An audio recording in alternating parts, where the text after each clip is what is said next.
Eclipse Edge of Light is the type of game more aptly referred to as an experience.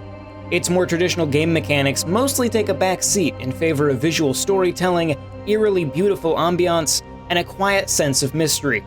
While this VR game turned portable journey may step on its own toes occasionally, the net experience is a short but engrossing adventure. You awaken on a strange planet, with absolutely no backstory for who you are or where you came from. The only option before you is to move forward, and slowly piece together the world around you through scanning objects in your environment. Eclipse is played in the first person, and while the structure is by no means Metroidvania, it almost certainly takes influence from Metroid Prime. Fans of exploring and scanning will find plenty to satisfy that particular urge here. Beyond scanning, your only other special abilities are a small spherical artifact you carry with you and a jetpack for doing some very casual platforming. The artifact can be thrown to break pots and certain walls, and will also transform into platforms when thrown against certain surfaces. As the story progresses, the artifact will have its own history revealed and gain a few more functions. That's about it for traditional gameplay. This is not a difficult game. It's more about taking your time and seeing all there is to see, rather than surmounting a tough challenge. Eclipse was originally released as a VR game, and a few oddities from its origins bleed through into the Switch version. Most of these, such as your character being nothing more than two floating arms, don't really affect gameplay. Unfortunately, there is one area that may hamper your experience just a little. Your character moves incredibly slowly. While exploring some of the more expansive areas, the movement speed can start to get a little infuriating. This also applies to your jump and fall speed, making the whole game feel a bit like it's underwater. One could make the argument that you're on a different planet with a weaker gravitational pull, but everything else you encounter moves normally.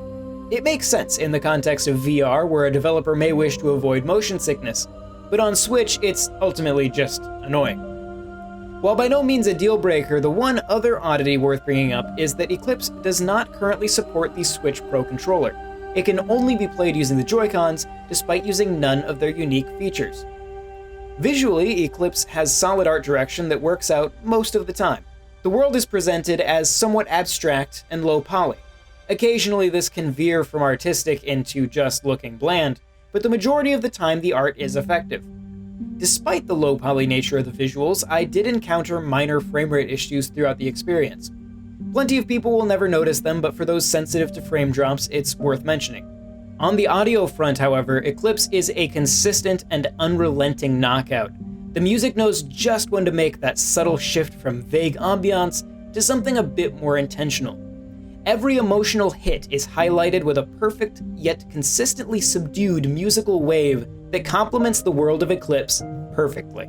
Eclipse Edge of Light is a very engaging story that I found myself more attached to than I was expecting.